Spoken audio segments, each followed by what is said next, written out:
তো বন্ধুরা এই সকালবেলা চলে এসেছি, 7:40-এর ট্রেন ধরবো এখানের বানিহাল স্টেশন থেকে। এই যে স্টেশনটা দেখো, বেশ দারুণ দেখতে, একদম হিল স্টেশন টাইপের। আর এই যে সকালবেলা রোদ্দুরটাও দারুণ উঠেছে। সকালবেলা ব্রেকফাস্ট কিছু করা হয়নি, হোটেল থেকে ডাইরেক্ট স্নান টান করে বেরিয়ে পড়লাম ফ্রেশ হয়ে। তো আমরা শ্রীনগরে পৌঁছে তারপর খাওয়া দাওয়া করবো। এখন এখান থেকে টিকিট কেটে নেবো। টিকিটের ভাড়া দেখাচ্ছে যেটা অনলাইন, সেটা হচ্ছে 30 টাকা। দেখা যাক এখন কত নেয়। তো বন্ধুরা এখানে স্টেশনে ঢুকে গেছি এখন, বানিহাল স্টেশনে। আর এখানে টিকিট প্রাইস যেটা নিল সেটা হচ্ছে 20 টাকা পার পার্সন। যদিও ওভারসমে ট্রেনে দেখেছিল 30 টাকা করে। আর ভিস্তাড্রোম যে ট্রেনগুলো থাকে সেটা স্পেশালি দু একটা টাইমে থাকে, তো সেটা হচ্ছে 45 করে নেয়, 45 টাকা করে। তো এই দেখো এখন তোমাদের দেখিয়ে দিই স্টেশনটা। উপরে এটা ওভারব্রিজ, এখান থেকে এরকম সুন্দর পাহাড়ের ভিউ। ট্রেন দাঁড়িয়ে আছে অলরেডি।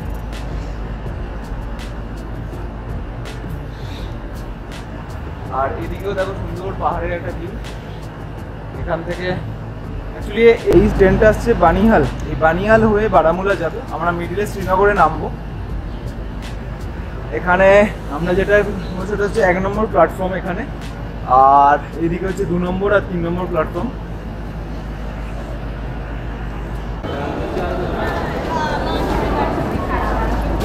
ট্রেন ঢুকে গেছে আমাদের।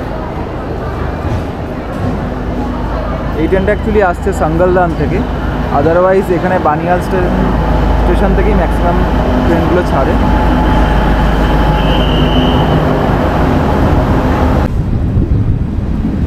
তো আলটিমেট উঠে পড়েছি এই ট্রেনে, যাচ্ছে পাহাড়ের মধ্যে দিয়ে এবার এই রাস্তা। তোমার দেখো পেছনটা দেখো, দেখো পুরো সামনে পিছনে চারদিকে পাহাড়। আর এই স্টেশন ছেড়ে বেরোচ্ছি এখন, 1.5 ঘন্টার মতো জার্নি।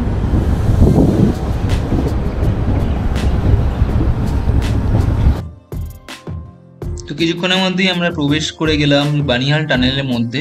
তো এই বানিহাল টানেলটার লেন্থ হলো 8.5 কিলোমিটার মতো, আর এটা জম্মু আর কাশ্মীরের গেটওয়ে নামেও পরিচিত। তো এই বানিহাল পাসকে এক কথায় বলা হয় the gateway of Jammu and Kashmir.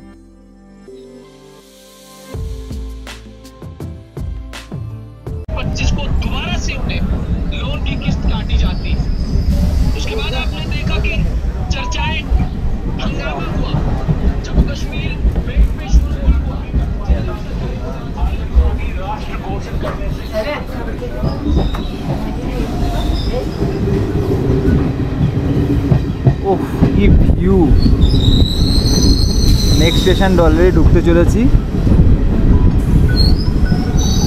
কি নাম? হিলার শাহবাদ। দেখো লোকজন দাঁড়িয়ে আছে এখানে অলরেডি।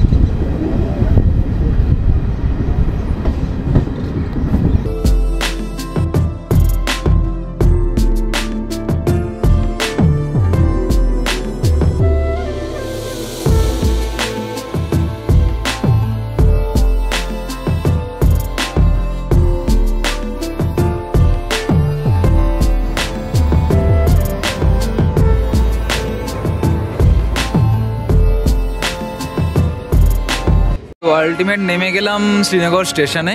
এইখানের মধ্যে যতগুলো স্টেশন নিলাম, শ্রীনগর স্টেশনটাই একটু বড়। আর এখানে দেখো এরকম সুন্দর বেশ একটা কাঁচের ঘর করে দেওয়া আছে, হিটিং কিউবিকাল। তো এখানে হচ্ছে যখন খুব ঠান্ডা পড়ে আর চারদিকে বরফ টরফ জমে যায়, তখন এখানে লোকে থাকে। এই যে শ্রীনগর স্টেশনে এসে গেছি, এবার বাইরে গিয়ে আমরা গাড়ি ধরবো। এই শ্রীনগর স্টেশনে পুরো আশপাশটা পুরো একদম প্লেন ল্যান্ড রয়েছে, আর এখানে পাহাড়টা অনেক দূরে দেখতে পাচ্ছি। তো চলো গাড়ি করে যেতে যেতে আরও অনেক সিনিক বিউটি পাবো। প্রথমে আমাদের ডাল লেক যাওয়ার কথা আছে, দেখি কোনটা আগে পাই। তো এই আর্মি স্যার আমাদের মোটামুটি হেল্প করে দিল ব্যাগগুলো তোলাতে, যেহেতু সাথে লেডিস আছে দেখে ব্যাগটা নিজেই তুলে দিল। তো এতটা হেল্পফুল নেচার দেখে সত্যি খুব ভালো লাগলো। তো শ্রীনগর স্টেশনে এখানে দেখো ক্যাফেটেরিয়া টাইপ স্টল রয়েছে, ড্রিঙ্কিং ওয়াটার রয়েছে, আর এখানে পে অ্যান্ড ইউজ টয়লেট রয়েছে, যেখানে নর্মাল ইউরিন হচ্ছে 5 রুপিস আর হচ্ছে 10 রুপিস হচ্ছে ল্যাট্রিন। তো নিট অ্যান্ড ক্লিন একদম স্টেশন। তো বন্ধুরা আজকের দিনে এই যে ট্রেন জার্নি যে এক্সপিরিয়েন্সটা, এটা ছিল অস্বাভাবিক একটা জাস্ট এক্সপিরিয়েন্স। এই জন্যই কারণ হচ্ছে 22 এপ্রিল 2025 এই ডেটে পেহেলগাম অ্যাটাক হয়েছে, আর আমরা আজকে ট্রাভেল করছি হচ্ছে 6 মে ডেটে। তো এইটুকু ডিস্টেন্সের মধ্যে বা এইটুকু টাইম পিরিয়ডের মধ্যে আমরা যেখানে এসছি, এটাই এখানকার লোকের ক্ষেত্রে একটা বিস্ময়কর ব্যাপার। সবাই আমাদের দিকে এমনভাবে একটা তাকিয়েছে যেন আমরা একটা বড় কিছু ক্লাইম করে ফেলেছি, এটা আমরা ফিল করলাম, এবং সেটা ফেসিয়াল এক্সপ্রেশনে তোমরা ভিডিওর মধ্যেও দেখতে পাবে। তো এটা সত্যিই ছিল একটা অসাধারণ জার্নি আর অসাধারণ একটা অ্যাডভেঞ্চারাস আমাদের অভিজ্ঞতা। তো শ্রীনগর স্টেশন থেকে মোটামুটি আধ ঘন্টার মধ্যে পৌঁছে গেলাম এই ডাল লেকের ধারে। আর এখানে এই যে পাঞ্জাবি হাভেলি, এটাতে আমরা এখন খাওয়া দাওয়া করবো, একটু ব্রেকফাস্ট করব। আর এখানে তোমাদেরকে একটু দেখিয়ে দিচ্ছি জায়গাটা। পুরো দেখো একদম ফাঁকা শুনশান। যে অন্য সময়ে যে সময়ে এই সামার সিজনে মানে এই গরমের টাইমটায় যে লোক ভর্তি থাকে, টুরিস্টে ভর্তি থাকে, কিন্তু পুরো শিকারা একদম দেখো ফাঁকা আর চারদিকে রাস্তাঘাটও শুনশান। এটা শুধুমাত্র হচ্ছে এই জন্যেই, কারণ হচ্ছে এই যে পেহেলগাঁও যে টুরিস্ট এর উপর যেটা টেরোরিস্ট অ্যাটাক হয়েছে, তো তার জন্য প্রচুর ট্রিপ এদের ক্যান্সেল হয়েছে এবং প্রচুর ট্যুরিস্ট আসছে না। তো আমরা যেখানেই দেখছি শুধুমাত্র আমরাই এখানে যাচ্ছি। তো এই সময়টা তোমাদের ফিল করার মতো, খুব কম সংখ্যক ট্যুরিস্ট এক সময় এসছে। তো আফটার অল এখানে চলে এলাম এই শিকারা রাইডে। তো এখানে দেখো প্রচুর শিকারা এখন দাঁড়িয়ে রয়েছে, কিন্তু এখন মোস্ট প্রবাবলি সব খালি। আমরা এখানে মোটামুটি 4টে পয়েন্ট ঘুরবো, যেখানে প্রাইস মোটামুটি আমাদের বলেছিল 2200, আর 6টা পয়েন্টে বলেছিল 2500। তো আফটার অল সেটা বার্গেন করে হয়েছে হচ্ছে 1000 টাকায়। তো আমরা 4 জন আপাতত এই 1000 টাকায় এটা ঘুরবো, আর 45 মিনিটের টাইম আছে।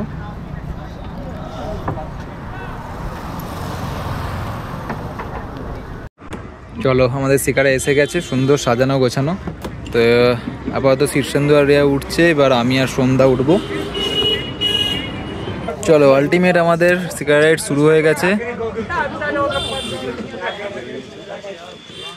ওখানে আরামকে দাঁড়ায় বসে পড়েছে ওরা দুজন, আর আমরা তো এখানে বসে আছি। তো এখানে এই ফ্লোটিং মার্কেটে এরকম বিভিন্ন ঘর সাজানোর জিনিস বিক্রি হয়, আর তার সাথে নানা রকমের যেমন ফ্রুটস বিক্রি হচ্ছে। তো আপাতত এই ডাল লেকের ভেতরের দিকে আরও এগোচ্ছি, এখানটা আরও চওড়া হচ্ছে দেখতে পাচ্ছ। আর এরকম বেশ একটা শিকারায় যেতে যেতে আবার আরেকটা শিকারায় পাশে এসে লাগছে, তো সেখানেই এরা এভাবে মার্কেটিংটা করে। তো দেখো এখানে ফ্লোটিং মার্কেট, এখানে এইসব যে জুয়েলারির জিনিস কেনাকাটা চলছে, আর এখানে যে ফ্রুটস বিভিন্ন হয়, আর তার সাথে এখানে আমরা এই কাওয়া আর কফি এরকম বিক্রি হয়। তো যেখানে হচ্ছে 40 রুপিস করে স্মল কাপ আমরা নিচ্ছি। হ্যাঁ, নাও নাও। তো এটাই হচ্ছে এখানকার কাওয়া। তো এটা 40 রুপিস করে নিলাম, আপাতত খেয়ে দেখি কেমন লাগছে। ঠান্ডা আবহাওয়া এবং গরম গরম খেতে ভালোই লাগছে। একটা ফ্লেভার আছে, সুন্দর ড্রাই ফ্রুটস দেওয়া আছে। এই চারদিকে এরকম মার্কেট না এখন বিক্রি হচ্ছে। চলো যতদূর যাওয়া যাক, ডাল লেকের কভার করে আবার আমরা অন্য জায়গায় যাবো এরপর। তো এই ডাল লেকের মধ্যে এখন ঘুরছি। ওই যে দেখতে পাচ্ছ হোয়াইট কালারের এই বোর্ডটা, ওটা হচ্ছে ফ্লোটিং পোস্ট অফিস।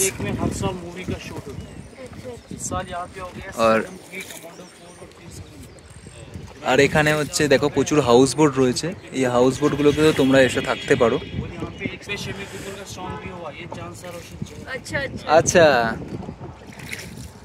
তো এই হাউস বোটগুলো মোটামুটি 2000 থেকে শুরু করে 12-13 হাজার টাকা পর্যন্ত পাওয়া যায়, আর ওয়ান নাইটে এগুলো থাকার জন্য, আর তার সাথে ফুডিং লজিং সব ইনক্লুডিং। এখানে এসে পৌঁছলাম এখানে 4 পয়েন্টের মধ্যে, যেটা হচ্ছে ফ্লোটিং মার্কেট। ওখানে কয়েকটা দেখতে পাচ্ছিলাম, এখানে দেখতে পাচ্ছি পুরোটাই এরকম প্রচুর দোকান রয়েছে, আর শিকারাতে করে এরকম মার্কেট করা হচ্ছে। বিভিন্ন জিনিস তোমরা এখানে পেয়ে যাবে, খাবার দাবার, তার সাথে গ্রসারি জিনিস, তার সাথে হচ্ছে বিভিন্ন গার্মেন্টস। দেখো পেছনে যাচ্ছে এই যে শিকারাগুলো ঘুরে বেড়ায়, এগুলো মোটামুটি ফ্লোটিং মার্কেটের মধ্যেও এরা পড়ে। কিছু কিছু জিনিস আমাদের কাছে নিয়ে আসছে সেল করার জন্য। আর তার মাঝখানে এই ডাল লেকের জলটা অতটা ট্রান্সপারেন্ট নয় যতটা আমরা অনেক সময় দেখি, এখন একটু সবুজ টাইপের রয়েছে, কিন্তু এই ঠান্ডা জলে হাত দিতে বেশ ভালোই লাগছে। তো এটা এখন আপাতত একটা গভর্নমেন্টের এখানকার শপে এলাম, যেখানে এই শিকারাগুলোকে এখানে স্ট্যান্ড করে ভেতরে ঢোকা হয়। তো চলো এই ফ্লোটিং মার্কেটের মধ্যে একটা জায়গায় এক্সপ্লোর করা যায়। দেখো অনেক রকমের শাড়ি যেমন ডিসপ্লে করা আছে। शॉल सस्ता ले लो महंगा ले लो, शॉल तो करूँ रहेगी। प्रिंटेड है। हाँ ये प्रिंटेड है, 280 रुपये में आपको हैंडवर्क मिलेगा। यहाँ से कश्मीरी शॉल स्टार्ट होते हैं भैया। ये हो गया बुना हुआ, जो हैंडलूम के ऊपर वीव किया होता है और उसका जो कपड़ा रहता है वो हफल होता है। এখানে প্রচুর জ্যাকেট আছে, এই জ্যাকেটগুলো আমার 1600 2000 ये এরকম यहाँ से দাম। यूज करो या यहाँ से यूज करो, ये रिवर्सेबल है। ये 650 की रेंज में 20% डिस्काउंट 520 रुपए का आ जाएगा। उसके बाद आ जाएगा ये वाला फिर के ऊपर। आपके बाद जो 3 जनरेशन आएगी तब तक ये शॉप तो उसके बाद बोले उठेंगे नए धोने के बाद में श्रिंक তো এই জম্মু কাশ্মীর যে government Kashmir handicraft sale depot, এখান থেকেই আমরা কিছু কেনাকাটা করলাম, শাল, তার সাথে হচ্ছে আর কি কিনলি রে, আর কি সব কিনলি? শুধু শাল তো? কিনেছি তিনটে কুর্তি পিস? কুর্তি পিস দেখেছি নেওয়া হয় আচ্ছা, শাল তো মোটামুটি 500 600 1200 এরকম, কমে আছে তারও কমে আছে। হুম। তো ওই দিকে যে রাস্তাটা চলে যাচ্ছে ওটা হচ্ছে ওখানকার লোকাল ভিলেজ, যেখানে বোটে করে ওরা আনাগোনা করে আর এদের পার্সোনাল বোটও থাকে। আর আমরা এখানে আর একটু এগোচ্ছি মার্কেটের দিকে। তো মোটামুটি কেনাকাটা হয়ে গেছে আর এখানে ডাল লেকেও ঘোরা হয়ে গেছে। এরপর যাব হচ্ছে সোনমার্গ, একটু মাঝখানে লাঞ্চ করে নিয়ে তারপর সোনমার্গের উদ্দেশ্যে। और एक पार्टी था उधर। अच्छा भाई, आपका नाम? मेरा नाम है ताहिर। ताहिर। तो ये ताहिर भाई के साथ घुमा पूरा डाल लेक, बहुत अच्छे से घुमाया। और डाल लेक इस टाइम तो पूरा खाली ही चल रहा है, लेकिन हम लोग आके इसका साथ थोड़ा घूम लिया।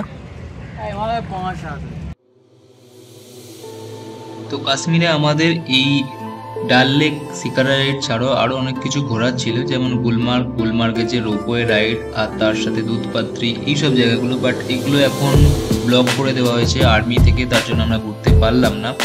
আর বাট এখানে আসার পর যে জায়গাটা আমরা দেখছি বা যেসব প্লেসগুলো আমরা এক্সপ্লোর করছি সেগুলো সত্যি অসাধারণ লাগছে। তার মধ্যে এরকম কিছু কোয়েশ্চেন আমাদের ফেস করতে হচ্ছে এখানকার লোকাল লোকেদের থেকে, যেমন यहाँ पे आने पे आप लोग का इस टाइम में आने के लिए डर नहीं लगता है, आप लोग क्यों आए हो इस टाइम पे। আবার কিছু কিছু পজিটিভ আমরা এরকম কোয়েশ্চেনও পাচ্ছি বা আমাদেরকে জিজ্ঞেস করা হচ্ছে যে आप लोग ऐसे आ रहे हो तो हम लोगों का प्रॉफिट होगा, तो हम आप लोग आ जाओ, ये पहलगांव इंसिडेंट की वजह से हम लोगों का बहुत लॉस हो रहा है। তো যাই হোক, পজিটিভ নেগেটিভ অনেক রকম কোয়েশ্চেনের সম্মুখীন আমাদের হতে হচ্ছে। বাট ওভারঅল আপাতত ঘোরাটা খুব ভালো চলছে, দেখা যাক কতটা আমরা এরকমভাবে ঘুরতে পারি আর তোমাদেরকে পুরো এক্সপিরিয়েন্সটাই শেয়ার করতে থাকবো। তো এখন সোনমার্গের দিকে আর গাড়িতেই আছি এখন। তো যে দুটো আমাদের স্পট আরও দেখার কথা ছিল যেটা পারলাম না, মুঘল গার্ডেন আর নিষাদ গার্ডেন, তো এইগুলো আমাদের টাইম লেগে যাবে অনেকটা, তার জন্য ডাইরেক্ট আমরা যে এনজয়মেন্ট সোনমার্গে গিয়েই করবো। তো এই যে গাড়িতেই আপাতত সব বসে আছি।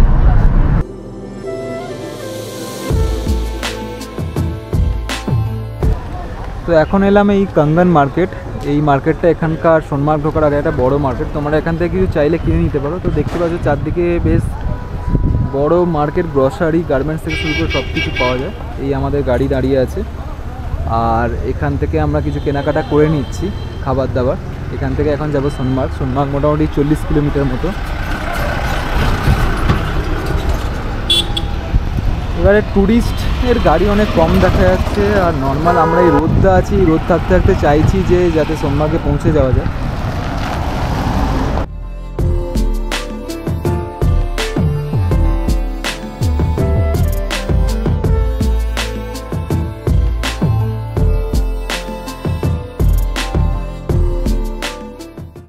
ये पॉइंट का है। পাইন কা? हाँ, देवदार ये भी अलग। सिंध है, हाँ, ये रिवर भी सिंध रिवर सिंध रिवर ये हमारे साथ साथ ही चलेगा सोनमर्ग तक।